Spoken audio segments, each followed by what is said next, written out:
Shalom, damai sejahtera untuk kita semua. Selamat bergabung pada ibadah mingguan di New Wine International Church lewat youtube.com ini. Sementara kita masih bertemu secara daring ya Bapak Ibu sekalian ya. Karena angka COVID juga semakin tinggi, kita mesti semakin tekun berdoa. Dan yang paling penting adalah menjaga diri kita, komunitas kita dan keluarga kita. Karena doa tanpa perbuatan juga sia-sia. Bapak Ibu sekalian, hari Minggu ini adalah hari yang spesial karena ada A Conversation. Jadi konsep membawakan firman Tuhan nanti yang akan kita simak bersama adalah pembicaraan dua hamba Tuhan, yaitu Pastor Raguel Lewi dan Pastor Christopher Tapi Heru. Akan membahas firman Tuhan lebih mendalam dan kami harapkan Bapak dan Ibu sekalian diberkati, membuka hati dan pikiran untuk mendengarkan topik yang menarik minggu ini. Ikuti Instagram @NWI dan juga Facebook New Wine International Church untuk mengikuti segala perkembangan mengenai gereja Tuhan. Dan jika Bapak dan Ibu sudah merasa nyaman dengan gereja ini, ingin bergabung satu atap dengan kami, silakan untuk mengisi formulir virtual yang tertera di layar. Dan jangan lupa nanti setelah ibadah ini, jam 11.30 kita akan lakukan virtual welcoming lounge lewat Zoom. Ini diperuntukkan bagi setiap jemaat Tuhan, khususnya bagi Anda yang baru saja bergabung dengan gereja kami, udah mingguan, udah bulanan. Kami ingin mengenal Anda, dan Anda juga bisa mengenal lebih dalam mengenai gereja ini, karena nanti akan ada banyak hamba Tuhan yang berkumpul di sana. Silakan ikuti, dan inilah caranya, ada di layar juga. Minggu ini, kami sudah siap untuk memberikan kepada Anda pembekalan mengenai firman Tuhan lewat diskusi yang menarik, yang santai, yang asik. Dimulai hari Selasa jam 8 malam waktu Indonesia Barat, lebih dalam lagi lewat Instagram. Kemudian ada Bible Study di hari Rabu jam 9 malam lewat Zoom. Di hari Kamisnya ada Connect Group yang diadakan setiap 2 minggu sekali. Catat tanggalnya baik-baik, tanggal 1, 15 dan 29 Juli 2021 jam 8.30 waktu Indonesia Barat lewat Zoom juga. Kemudian hari Jumatnya ada apa di sana?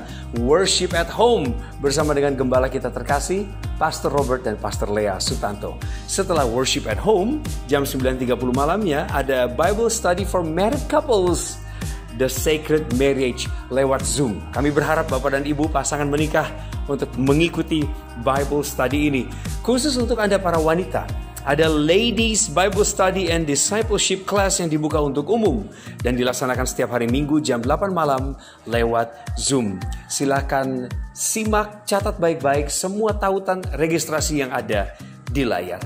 Bapak Ibu, jika Anda mau menabur di ladang Tuhan, setiap persembahan, persepuluhan dan juga donasi untuk gereja dapat Anda kirimkan lewat nomor rekening yang tertera di layar. Dompet digital juga bisa. Dan kemudian kami ingatkan bahwa kantor sekretariat gereja masih melaksanakan work from home sampai sekarang, tetapi pelayanan juga sepenuhnya masih kami lakukan untuk Bapak dan Ibu. Jangan sungkan untuk menghubungi Ibu Sylvia yang nomornya juga tertera di layar. Bapak Ibu, sekali lagi saya ingin ingatkan, gereja juga ingin ingatkan bahwa ketaatan Anda dalam disiplin menjaga protokol kesehatan menentukan keselamatan Anda di dunia ini. Jadi jangan longgar, jangan kendor. Kalaupun Anda sudah divaksin, tetap jaga prokes dengan benar. Mari kita mulai ibadah pada pagi hari ini dengan sama-sama menyatukan hati kita. Tuhan Yesus yang Maha Baik, terima kasih untuk anugerah-Mu dalam kehidupan kami. Dan saat ini kami siap untuk menyembah, siap mendengarkan firman Tuhan, siap untuk diubahkan. Kami juga siap mendengar suara Tuhan untuk menemukan apa yang terbaik dalam hidup kami yang sesuai dengan kehendak Tuhan. Pimpinlah ibadah kami ya Bapa, jauhkan kami dari segala kuasa kegelapan yang mencoba untuk mencuri firman Tuhan, namun kuatkan kami di dalam kekudusan. Di dalam nama Tuhan Yesus Kristus, kami berdoa mengucap syukur. Haleluya. Amin. Hi church, happy Sunday. How's your days? Hope things are going well for you. Couldn't be happier to see your face and worship together. Come on, let's sing it out. My Savior, Redeemer, lifted me from the miry clay. Almighty, forever, I will never be the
sing it together. To the world we live, The Father's Father's only Son. 'Cause you came near from the everlasting. from the everlasting to the world we live. Father's only Father's only Son. Son. You live, you die, you rose again on high. You opened the way for the world to live again. Hallelujah. For all you've done. For all you've done. You live, you died, you rose again on high. You opened the way for the world to live again. Hallelujah. For all you've done. Hallelujah. Hallelujah. Yes, Lord, for all you've done. For all you've done. Hallelujah. For all you've done. Yay.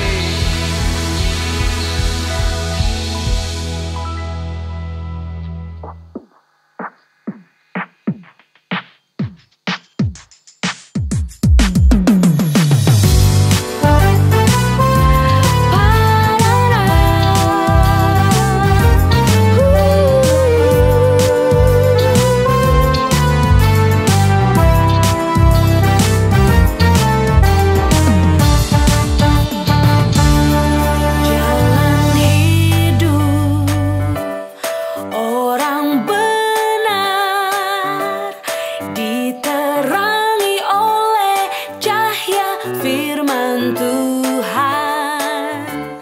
Jalan hidup orang benar semakin terang hingga rembang tengah hari. Apabila dia jatuh, tidaklah dibiarkan sampai tergeletak. Sebab tangan Tuhan jua yang menopangnya dan membangunkan dia kembali.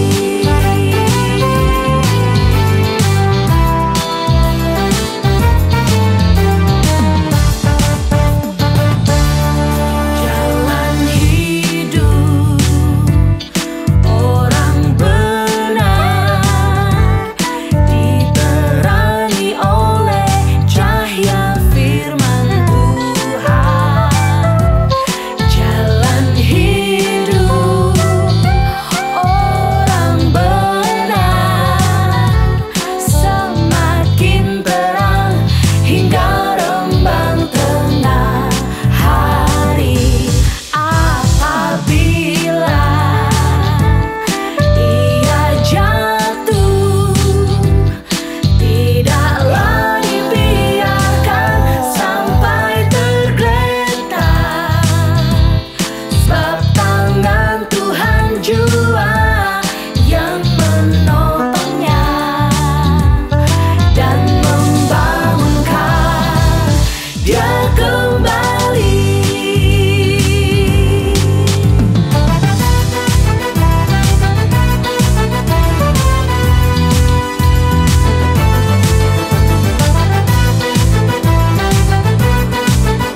bersyukur kepadamu,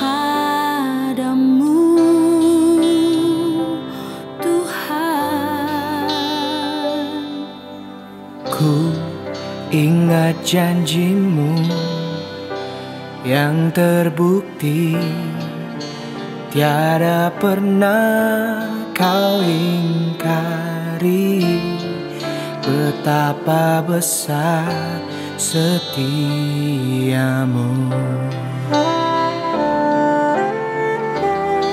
Merindukanmu, Tuhan, merindukanmu. Kau yang ku kagumi selalu dalam hidupku. Merindukanmu, Tuhan, merindukanmu. Kau yang ku dambakan selalu dalam hidupku.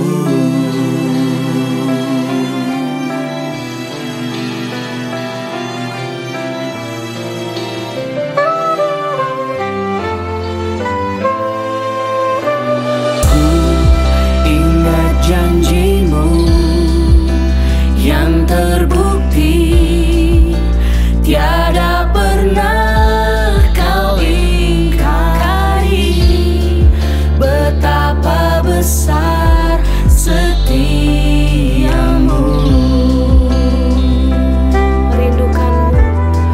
Merindukanmu,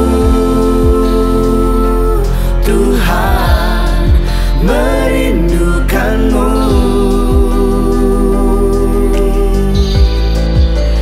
Kau yang ku kagumi selalu dalam hidupku.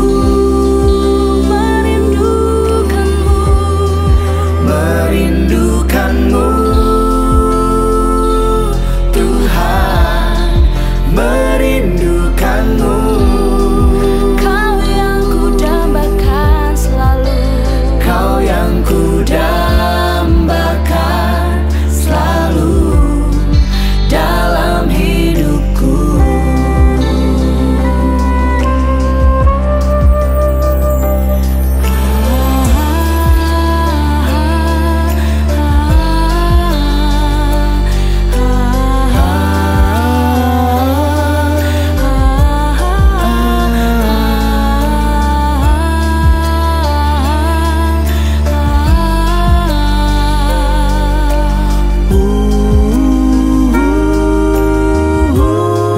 Merindukanmu,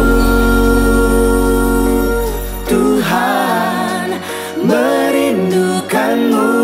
kau yang ku kagumi, Kau yang ku kagumi selalu dalam hidupku. Merindukanmu, Tuhan, merindukanmu.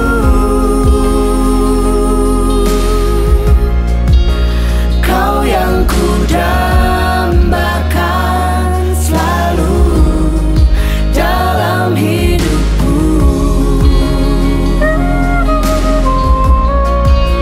Kau yang ku dambakan selalu dalam hidupku.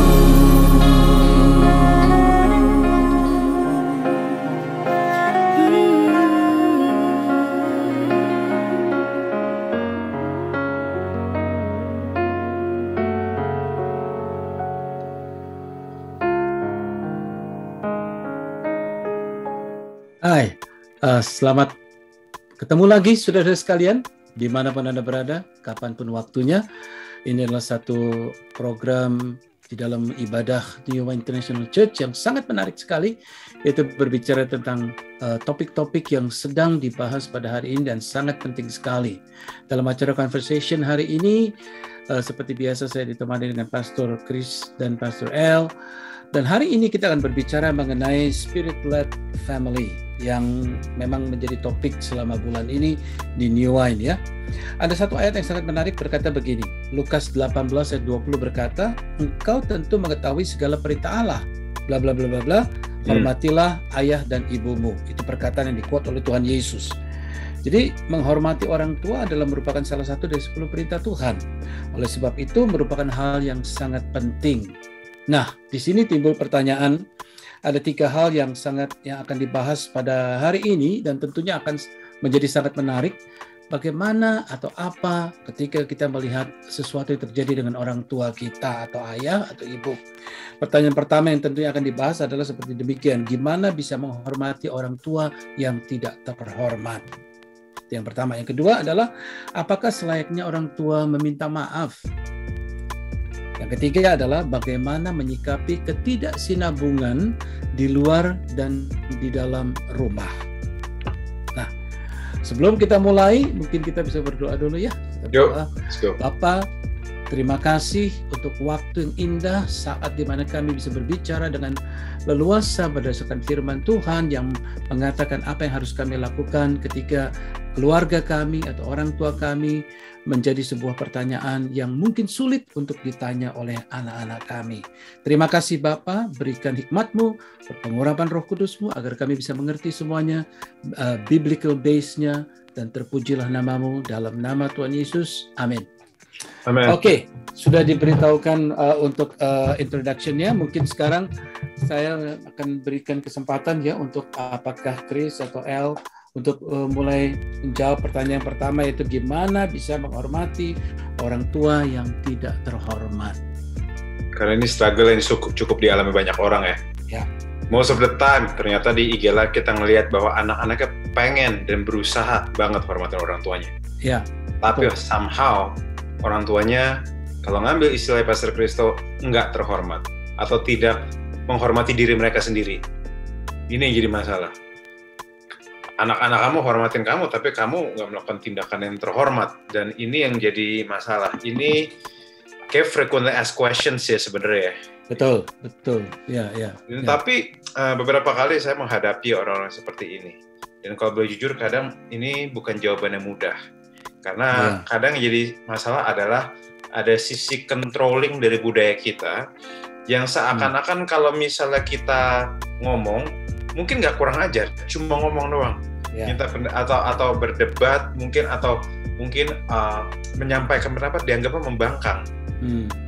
Itu tuh menurut saya sih itu nggak benar sih. Dan itu menurut saya itu bukan budaya yang harus. Kadang orang harus belajar membedakan antara menyampaikan pendapat dan membangkang. Memang kadang ada bedanya, ada di nadanya bisa, di motivasinya, bisa di kata-kata yang dikeluarkan, itu berbeda. So, Pastor Chris, wanna say something? Iya, kerap kali emang pandangan budaya umum itu sangat berpengaruh ya. Dan jadi seolah ada istilah orang tua selalu benar gitu. Jadi seolah anak nggak ada ruang untuk mengungkapkan pendapat atau setuju atau tidak setuju tuh kayak nggak dikasih ruang. Jadi fully controlled by their parents, dan itu selalu jadi problem. Dan ketika problemnya tentunya biasanya mulai mencuat ketika mereka beranjak dewasa. Iya, betul. Ya, baru mereka menyadari bahwa kayak gini ya gitu, sulit loh. Apalagi pas baca Alkitab tadi ya, dibuka dengan ayat hormatilah dan ibumu, artinya apapun yang terjadi, hormatilah dan ibumu, itu sebuah perintah itu kan suka nggak suka harus dilakukan berarti. Kayak misalnya kita ulangan dulu ya zaman sekolah, terus selesai nggak selesai kumpulkan, itu kan perintah ya. Mau udah selesai, betul. Mau belum selesai harus dikumpulkan. Jadi somehow seperti itu. Dan pertanyaan ini dulu aku coba pernah di New One gitu ya, awal-awal aku join, kita sempat bikin satu serial khotbah tentang the law, tentang hukum Taurat, how he loves. Dan di salah satu khotbah tentunya bicara tentang hormatilah ayah dan ibumu. Dan aku ambil kesimpulan di sana bahwa pada akhirnya ketika kita sebagai anak menghormati orang tua, itu sebuah upaya untuk menyukakan hati Tuhan. Karena di Kolose 3 berkaitan dengan penghormatan orang tua, diperintahkan di sana hormatilah ayah dan ibumu karena itulah yang berkenan atau yang menyukakan hati Tuhan. Firman bahasa Indonesia bilang gitu. Jadi tujuannya, motivasinya mesti divine, mesti lebih ilahi dari cuman sekedar mereka ini layak dihormati atau enggak, tapi ada upaya dari hati kita. Kalau kita tahu ini yang menyenangkan hati Tuhan, ini yang berkenan di mata Tuhan, yang kita sebagai anak memutuskan untuk oke, saya mau menyenangkan hati Tuhan. Ya, jadi itu jadi satu rangkuman waktu itu. Aku rangkum jadi satu kalimat seperti ini. Pada akhirnya kita menghormati bukan karena orang itu terhormat. Siapa aja ya, nggak selalu orang tua. Kadang mungkin atasan di kantor misalnya. Ya, atau orang yang lebih tua deh, secara basically kita kan pasti punya hormat, yang orang tua tuh mesti dihormatin, nggak selalu orang tua kita. Ya mesti ada yang lebih terhormat, lebih tua pun kita harus belajar untuk respect. Pada akhirnya aku ambil kesimpulan bahwa kita menghormati bukan karena orang itu layak dihormati atau dia terhormat, tapi kita menghormati karena kita terhormat. Karena kita respectful, kita penuh hormat. Oke, itu adalah bagus sekali, dan ada beberapa hal juga yang perlu kita ketahui bahwa kadang-kadang orang tua bersikap seperti ini karena dulu juga dia diperlakukan demikian oleh orang tuanya. Dia tidak bisa ngomong, dia tidak bisa bicara, dia mesti terima saja. Yang mungkin sebagai orang tua, saya dari sisi orang tua ya, saya harus mengerti sekarang ini sudah berbeda budayanya. Berbeda waktunya, berbeda nggak waktu zaman dulu saya masih kecil begitu ya. Itu nomor satu. Kita harus bisa menerima anak kita yang tumbuh di era digital, di era modern, di era milenial, yang dimana segala sesuatu berbeda dengan cara kita berpikir dulu, cara kita mengambil tindakan, dan cara kita mendidik ya. Itu satu. Kalau dulu kan mendidik dengan pukulan. Ya, tapi sekarang kan nggak bisa mendidik dengan pukulan, ya. Maka nanti akan masuk ke dalam undang-undang macam-macam ini itu dan sebagainya, hak asasi manusia dan sebagainya, kekerasan dalam rumah tangga dan macam-macam. Nah, ini satu. Lalu kedua ada latar belakang dari budaya mungkin ya. Mereka misalnya orang daerah-daerah tertentu tuh kalau ngomong tuh agak kasar, ngomong begini yang nggak pernah minta maaf dan sebagainya. Jadi seperti kayak begini nih mungkin perlu juga dipertimbangkan. Tadi benar kata Chris bahwa kita menghormati karena kita terhormat, demikian ya. Mungkin ada pertimbangan-pertimbangan lain. Oke. Saya sempat ngecek dan ada tampaknya gini. Ini kan masuk kategori ketidakpuasan ya, ketidakpuasan hubungan ya. Ada frekuensi yang nggak sampai. Nah, prinsip kalau ada ketidakpuasan dalam sebuah hubungan, ini di level manapun ya, biasanya ada beberapa rumus-rumus standar. Tentu ini tidak bisa menjadi sebuah patokan, ini tidak bisa jadi sebuah patokan, tapi ini bisa jadi titik berangkat di mana seseorang mengambil keputusan dalam hidupnya. Kenapa? Karena pada dasar setiap orang pergumulannya beda-beda. Ya, betul. Ada pintu, orang tuanya beda-beda. Orang tua juga soalnya saya lihatin ada yang memang misalnya ada kelemahan. Mungkin toksik sedikit, tapi dia peduli sebenarnya sama anaknya. Kita kan nggak bisa langsung patok mereka juga bahwa ini sama, nggak bisa, bisa. Generalisasi gitu ya. Nggak bisa generalisasi juga. Kita nggak bisa senaif itu. Pokoknya sekali lagi saudara-saudara ngelihat, tolong ya, dipimpin Roh Kudus itu harus, tapi naif jangan. Dan harus dipimpin Roh Kudus itu nggak naif. Harusnya sih gitu ya. Saya nggak tahu roh apa yang mimpin kamu kok kamu masih naif. Oke, lanjut. Nomor satu, gini. Ada beberapa cara, ada 4 atau sekitar 5 cara, dan gini, tidak ada cara yang salah. Oke? Nggak ada cara yang salah, cuma cara-cara ini, saat kamu melakukan cara ini merepresentasikan apa yang kamu percaya dari lingkungan dan hubungan kamu. Jadi orang kepercayaannya atas satu hubungan itu berbeda-beda. Ada yang percaya hubungan ini masih bisa diperbaiki. Ada yang percaya hubungan ini nggak bisa diperbaiki. Ada yang percaya hubungan ini harus diterima gitu aja. Ada yang percaya bahwa hubungan ini ya mungkin bisa ditweak tapi pada dasar diterima gitu aja. Nah setiap tingkatannya beda-beda. Nah kalau kamu percaya dengan hubunganmu yang bisa diperbaiki dan bahwa hubungan ini bisa jadi sesuatu yang lebih baik, yang pertama nggak ada salahnya kamu speak up, confront mungkin, bertanya, membangun dialog, ngomong dengan yang berwajib, bukan polisi ya, yang bersangkutan pokoknya. Ngomong dengan yang bersangkutan, ngomong, kasih tahu isi hatimu, atau mungkin kalau ini dalam konteks keluarga, kamu nanya, ini saya ngerasa gini, ini bener nggak sih? Ini bener nggak sih? Itu mungkin bahasa yang paling bagus itu. Artinya tidak menuduh, tidak begini, tapi bertanya, ini saya ada rasa begini, bener nggak sih? Gitu. Seperti demikian. Ini speak up. Jadi jangan yang paling susah dari speak up itu adalah seringkali kita mengeluarkan pernyataan. Padahal kadang sebelum pernyataan muncul, nggak ada salahnya kita mengeluarkan pertanyaan dulu. Ini bener nggak sih yang saya rasain? Ya. Bener nggak sih? Ya. Jadi ini kan minimal speak up, minimal ini akan membantumu. Oke? Nah, dan kadang untuk sebelum speak up, kamu perlu check up dulu. Memang hubungannya tadi nih sehat, tapi menurun, jadi jelek, atau tadinya dari awal memang jelek. Ada, karena di dalam pandemi ini ada juga orang-orang tadinya sehat, tapi karena pandemi mungkin karena stres, mungkin karena ini, karena faktor sebagainya, karena di PHK, hubungannya jadi jelek. Kalau sudah kayak gitu, kita nggak bisa sepenuhnya menyalahkan orang. Kalau mereka jadi toksik ya karena mereka lagi kena racun, nggak ada duit. Ya. Ada orang tua yang akhirnya jadi stres, suka marah-marah di rumah karena nggak ada duit. Padahal tadinya enggak. Nah itu masa mau disalahin?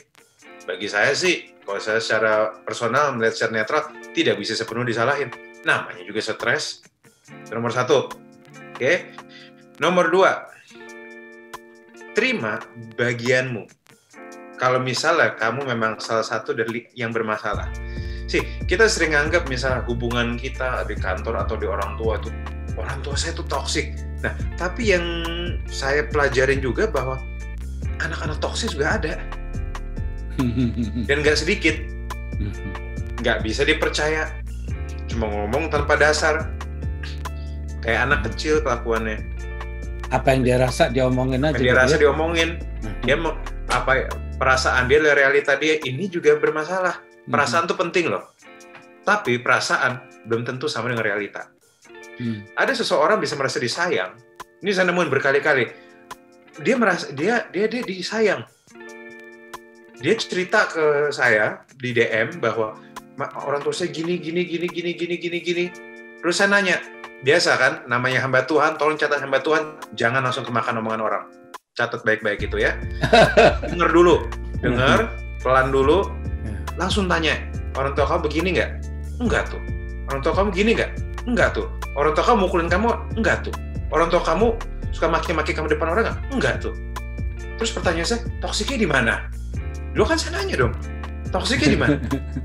Dan ternyata toksiknya bilang gini, ya karena orang tua saya nyuruh saya kerja terus. Ya iyalah, emang lu harus kerja. Lu yang toksik, yang malas. Nah itu tuh.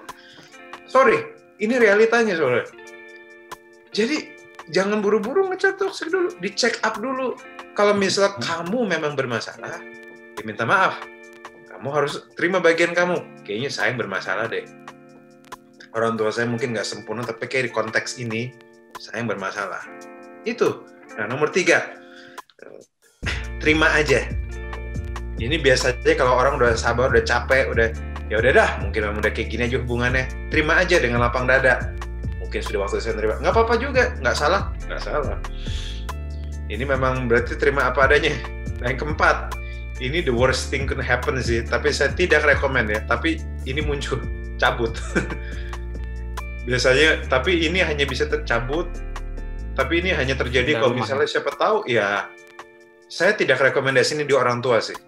Saya lebih rekomendasikan ini di kantor, di dalam relationship, hubungan dating, relationship temporer. Kalau orang tua, saya ini kayaknya nggak bakal rekomen. Itu tuh, cabut itu kalau misalnya kamu di relationship di kantor, kamu udah rusak, cabut. Udah benar-benar capek. Kalau misalnya kamu dalam hubungan udah terlalu rusak, cabut, nggak apa-apa. Itu. Nah, yang keempat, sorry. Itu namanya keeping distance. Yang kelima deh, keeping distance. Jadi kamu nerima dengan catatan. Jadi kamu sudah menghargai bahwa ya sudah memang orangnya begini, tapi saya kan susah kena terus, saya jaga jarak. Tapi jaga jaraknya bukan berarti lose contact. Jaga jaraknya mungkin misalnya tadi yang mereka keluarga tinggal di mana, dia pergi kemana. Tapi nggak berarti lose contact. Dia cuma berusaha untuk menjaga jaraknya dia. Tapi beberapa orang bilang justru pas jaga jarak, banyak yang bilang lebih kangen katanya. Ya, dan beberapa orang kan kadang memang begitu ya. Saya sih dengarnya nggak cuma sekali, berkali-kali ya. Jadi bagi saya ya mungkin itu hal yang terbaik untuk beberapa orang. Jadi bagi kamu yang misalnya udah ngerasa gitu, mungkin itu bisa membantu. Nah, yang mana pilihan yang paling benar? Nggak tahu yang mana. Kamu berdoa sendiri, kamu pikir sendiri, tanya Tuhan, apapun terbaik, yang paling penting tetap negosiasi sih. Kamu negosiasi gimana sebaiknya. Kalau udah nggak bisa, ya sudah. pilih di antara 4 apa 5 poin ini, yang mana yang kamu mau, yang rasa kau terbenar. Dari saya sih itu. Yang menarik adalah cara menyampaikan. Itu harus respectfully, ya. Apakah saya salah nih begini ya? Gimana sih? Itu sebuah hal yang sangat bagus sekali.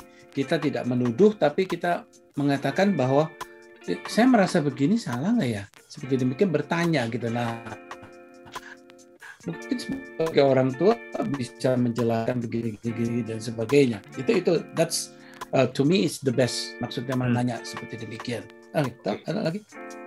Ya, aku setuju karena buah atau rasa termatang dari buah roh itu kan self control ya. Ya. Buat aku somehow respect atau honor itu part of self control. Kayak kita bisa tahu diri gitu gimana mesti berlaku sebagai anak. Tapi artinya bukan kita nggak bisa mengungkapkan pendapat, tapi saya setuju. Buat saya bertanya itu salah satu cara paling unik untuk mengungkapkan sesuatu. Tapi tanpa perlu menggurui, tanpa perlu khotbahin, tanpa perlu dirasa berargumen, tapi bertanya. Dan itu cara bagus banget sih buat saya. Kalau cek di kitab Kejadian 3, Tuhan pada waktu manusia jatuh dalam dosa, Alkitab bilang dia berjalan-jalan di Taman Eden yang sejuk. Dan dia bertanya, Adam, kamu di mana? Pertanyaan saya cuma satu, apakah Tuhan nggak tahu Adam di mana? Tuhan tahu persis. Cuma masalahnya, tahu. Adam yang nggak tahu dia di mana. Exactly. Wow. Question is powerful. Kenapa? Karena dia bukan cuma obtaining information. Orang Indonesia rata-rata, minta maaf ya kalau agak mengeneralisir. Orang Indonesia menganggap pertanyaan hanya untuk obtain information. Kamu udah makan belum? Udah. Kamu suka makan apa? Ini. Tapi kadang bertanya, kalau ini penting, kalau ini kamu ngerti, bisa membantu orang ditanya itu mikir.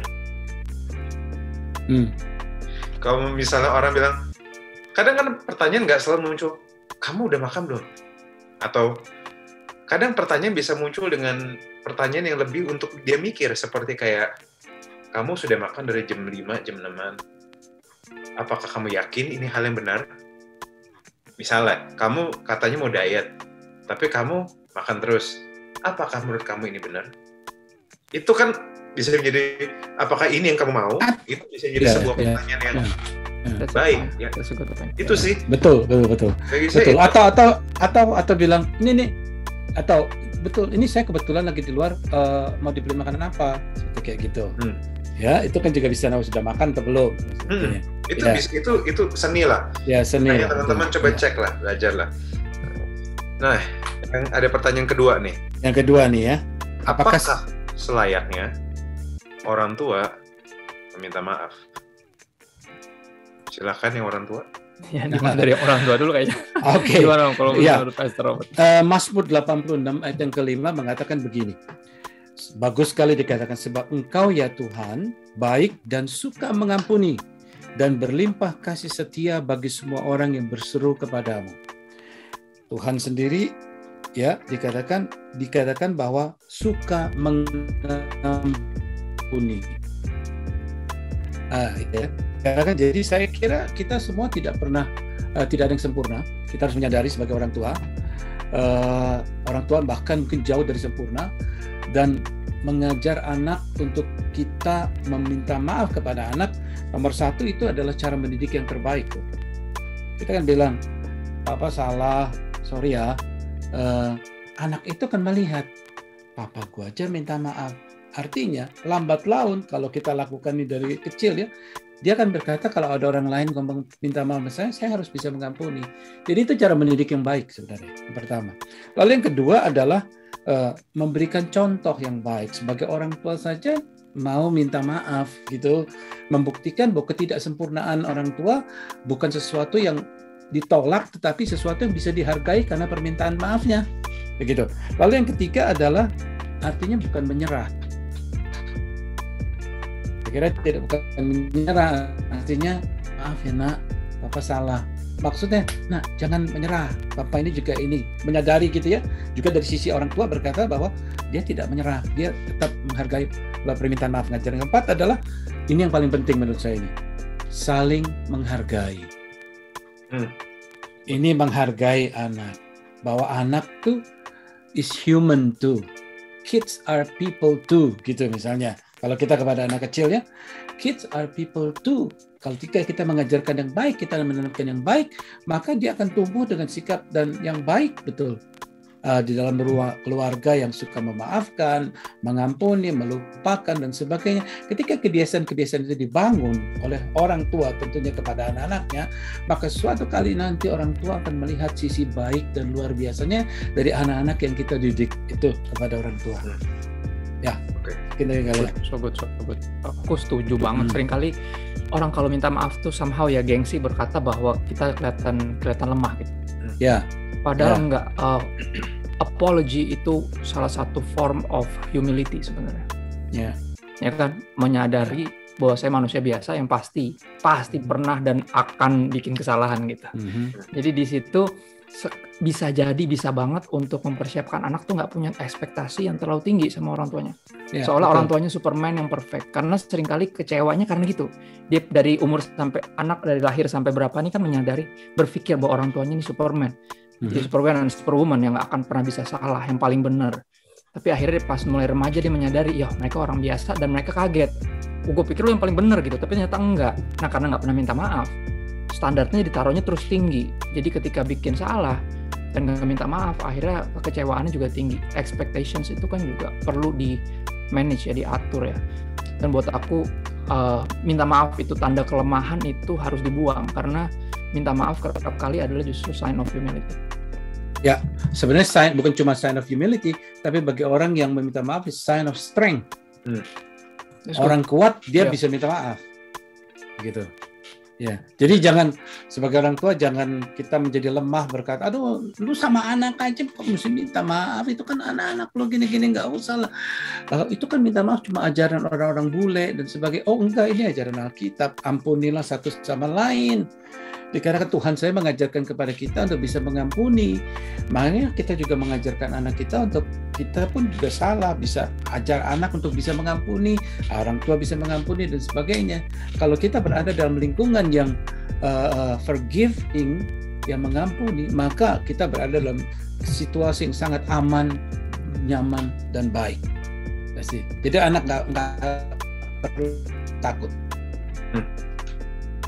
Tapi kadang mungkin suka ada pemikiran kalau misalnya orang tua minta maaf, anaknya jadi kurang ajar nggak? Ya itu kebanyakan orang berpikir seperti demikian. Banyak yang mikir kayak gitu ya. Iya. Tapi padahal di lapangannya atau kenyataannya seringkali minta maafnya orang tua itu powerful banget. Iya. Oh iya. Justru anak-anak yang sekurang ajar kaget ketika dia kok dia minta maaf ya, maksudnya betul. Itu bisa jadi mengerjakan sesuatu yang healing di dalam diri anak betul. Itu. Dan itu yang stigma tadi yang mesti menurutku sih segera disingkirkan, karena somehow penghormatannya jadi kurang. Justru ini susah hormat karena udah jelas nggak sempurna, tapi masih berasa paling benar. Itu yang bikin nggak respect sebenarnya. Itu. Ya. Kita balik ke poin pertama sebenarnya. Oke. Ya. Ini mungkin bagus ayat buat orang tua kali ya. Kolose 3:13 mengatakan begini, sabarlah kamu seorang terhadap yang lain dan ampunilah seorang akan yang lain apabila yang seorang menaruh dendam terhadap yang lain, sama seperti Tuhan telah mengampuni kamu perbuat juga demikian. Jadi demikian kita mengajarkan kepada anak kita, maka anak kita lambat laun pasti akan Oke, good. Nice. Membangun environment itu ya. Membangun environment. Environment of apology. Itu sangat penting sekali. Kayak kita kan di dalam gereja worship kan membangun atmosfer. Tetapi teaching membangun environment, membangun situasi kita agar kita ini bisa respect firman Tuhan, respect kepada orang tua, respect kepada sekitar kita, respect kepada satu sama lain. Dan itu adalah fungsi kuat daripada firman Tuhan. Membangun environment. Ya. Oke. Gue setuju. Sekarang pertanyaan ketiga ya. Pastor mungkin ada bertanya. Pastor, aku tambahin dikit kali yang kedua deh. Aku udah satu ayat ingetin tiba-tiba dapat impresi di Matius 5 ayat 9 ya. Salah satu ucapan bahagia. Tuhan Yesus bilang berbahagialah orang yang membawa damai. Blessed are those who work for peace, mengupayakan perdamaian. Karena mereka akan disebut anak-anak Allah. Jadi aku tahu ini suatu yang sangat-sangat spirit led untuk orang bisa menyadari kemanusiaannya, karena kita dipenuhi Roh Kudus juga kerap kali menyadarkan kita akan kemanusiaan kita. Bahkan di doa Bapa kami pun ada satu poin yang mengajarkan kita untuk selalu meminta ampun kan. Ampunilah kami seperti kami mengampuni. Artinya tiap hari pasti ada aja salahnya gitu loh. Tiap kita dan gini, salah satu cara untuk mengupayakan perdamaian adalah apology. Itu salah satunya untuk mengupayakan rekonsiliasi atau perdamaian. Dan sekali lagi, mereka yang mengupayakan perdamaian akan disebut anak-anak Allah, sons and daughters of God.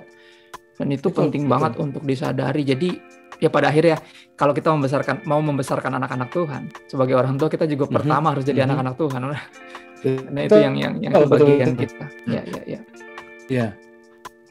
Okay. Jadi ingat kesaksian nih. Seorang udah umur 98 tahun, orang Yahudi yang di Amerika, yaitu dia melarikan diri dari Holocaust, dan dia bilang selama puluhan tahun dia disiksa di dalam kamp konsentrasi dan sebagainya. Begitu bencinya dulu dia kepada Nazi ya, dan pada usia 90 lebih ketika dia wawancara dia berkata, I have been forgiving all what the Nazis have been doing to me. Jadi dia mengampuni akan apa yang Nazi perbuat kepada dia sejak dia pindah ke Amerika, dan dia mengampuni itu, melepaskan pengampunan, dan ternyata itu membuat saya menjadi sehat dan kuat. Amazing ya, orang yang disiksa seumur hidup lalu dia bisa mengampuni demikian. Nice. Oke. Ini pertanyaan ketiga dan terakhir buat hari ini. Bagaimana menyikapi ketidaksinambungan di luar dan di dalam rumah? Bagaimana kalau orang tua tuh di luar tuh kok kayak haleluya, pegangan tangan, bergandengan tangan dalam kasih, dalam satu kasih, terus di rumah kepala tangan.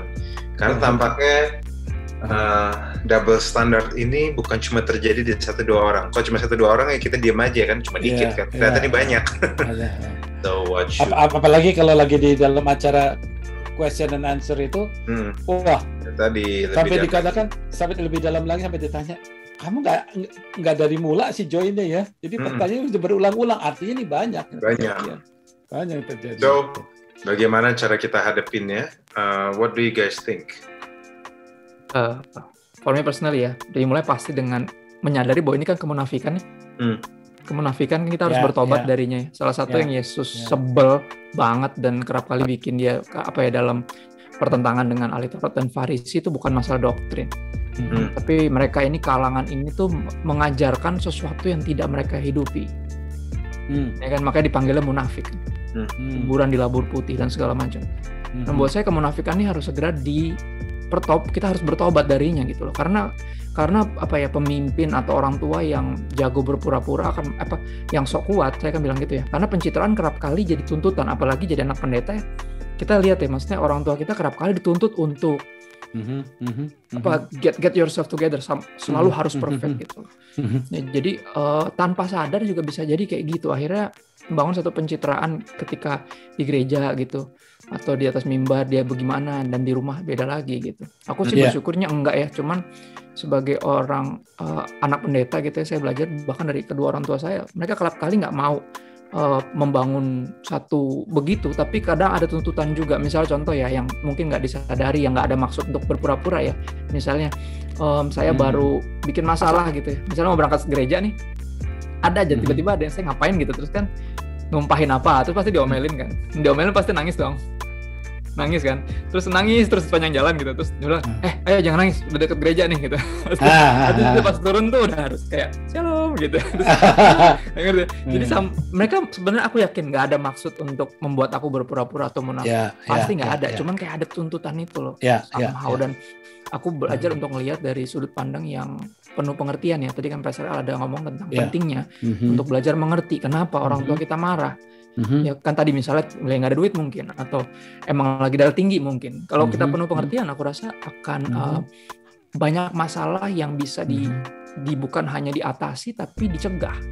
Ya nggak sih? Banyak konflik yang bisa dicegah kalau kita punya pengertian yang lebih tinggi. Tapi ya tadi, kalau ada ketidaksinambungan dalam artian kemunafikan, udah pasti harus bertobat sih. Itu udah pilihan pertama yang utama dan itu terpenting. Karena kemunafikan itu kan dosa pada akhirnya. Ya, gimana? Mungkin perlu dibedakan ya, karena kayak membangun citra itu kan sekarang istilahnya ini lagi happening bener kan ya, melalui IG, melalui YouTube, melalui apa, pokoknya nggak tahu di dalamnya bagaimana, pokoknya di luar cita dia bangun image-nya tuh musuh yang sempurna, yang begini dan sebagainya. Nah, ini yang sebenarnya kita harus berhati-hati ini. Ini sebagai hamba Tuhan harusnya yang sama, di luar dan di dalam harus sama. Jadi jangan begitu sudah di panggung, begitu sudah di layar, begitu sini, wah kelihatannya luar biasa gini, tapi begitu sudah di belakang sangat lemah dan sebagainya. Ini membangun citra seperti ini saya kira tidak sehat. Karena ketika kita menyampaikan sesuatu harus ada istilahnya yang di Amerika seperti walk the talk gitu loh. Walk the talk, harus menjalani apa yang kita omongin. Kalau kita nggak percaya gitu loh. Kalau kita percaya. Jadi jangan cuma ngomong saja, tetapi you don't walk the talk.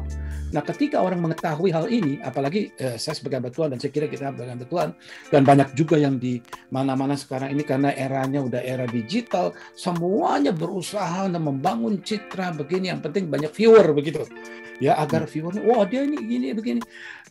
Stop, jangan lakukan itu. Just be who you are. Karena ketika kita bertobat, ketika kita terima Tuhan Yesus, kita nih bukan karena Tuhan tidak tahu, Tuhan tahu semua. Tapi kan dia perlu bertanya kepada kita, sama seperti kepada Adam. Adam, di manakah engkau? Tuhan tahu kita gitu loh. Maksudnya kadang-kadang begitu kita sudah memerankan peran yang lain di depan, begitu pulang, begitu selesai, kita seharusnya bertanya, Adam, di manakah engkau? Mungkin pertanyaan Tuhan perlu begitu kepada kita sekali atau kepada hamba Tuhan. Itu aja sih. Oke, I think it's a good talk. Jadi kesimpulannya di antara dari 3 pertanyaan itu ya, kan nomor 1 tadi gimana menghormati orang tua yang tidak terhormat. Ya, kita menghormati bukan karena mereka terhormat, tapi karena kita menghargai Tuhan. Dan kita orang terhormat. Ada beberapa cara untuk kita bisa menanggulangi bisa dengan cara ngomong dalam bentuk pertanyaan, bisa pergi atau bisa belajar nerima, bisa jaga jarak, tapi pergi itu yang paling enggak lah. Bisa jaga jarak, tapi kita juga belajar introspeksi diri. Nah, itu beberapa cara. Nah, yang kedua, apakah setelah orang tua meminta maaf? Tampaknya dari kesimpulannya bilang perlu minta maaf. Karena minta maaf bukanlah tanda kamu lemah, tapi justru tanda kamu kuat dan kamu memberi contoh yang baik, memberi inspirasi yang baik untuk anak-anakmu melakukan hal-hal yang baik. Nah, ketiga, bagaimana menyikapi ketidaksinambungan di luar dan di luar rumah? Memang perlu bertobat. Dan memang orang harus menyadari bahwa this is wrong. Memang tentu masih akan ada banyak pertanyaan lain, tapi kayaknya 3 hal ini yang paling sering terjadi dan paling sering diobrolin orang. So that's the answer. Saya harap teman-teman saudara masih diberkati sejauh ini, dan juga jangan lupa bahwa Selasa ini tidak ada lebih dalam lagi karena ini sudah banyak ngobrol ya. Jadi kalau ngobrol lagi capek.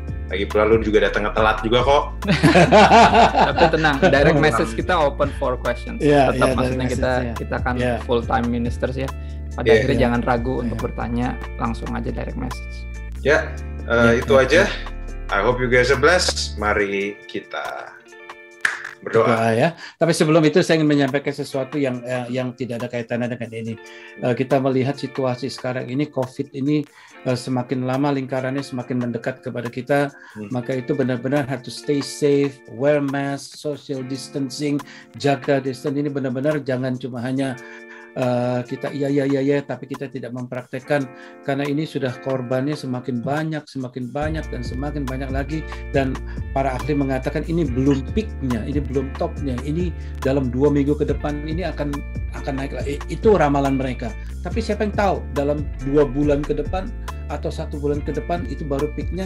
Jadi stay safe ya, saudara, stay safe, pakai masker, lalu kemudian jaga jarak, jangan banyak keluar, tidak perlu, mungkin banyak yang nggak perlu sih, nggak usah keluar gitu ya, kecuali yang sangat-sangat urgent sekali, karena sekitar kita sudah banyak orang yang jatuh korban. Mari kita berdoa, tutup ibadah ini. Bapa dalam surga, terima kasih untuk pembicaraan conversation ini, kiranya memberkati kami semua dan berkati saudara-saudara kami yang ada di rumah.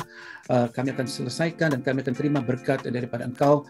Maka terimalah kasih karunia daripada Allah Bapa di dalam Anak Tuhan Yesus Kristus, pimpinan penyertaan daripada Roh Kudus yang menuntun saudara-saudara, memberikan damai, sejahtera, dan perlindungan Tuhan mulai hari ini dan seterusnya. Terpujilah nama-Mu, dalam nama Tuhan Yesus. Semua orang yang percaya sama-sama kita katakan amin. Amen. Happy Sunday.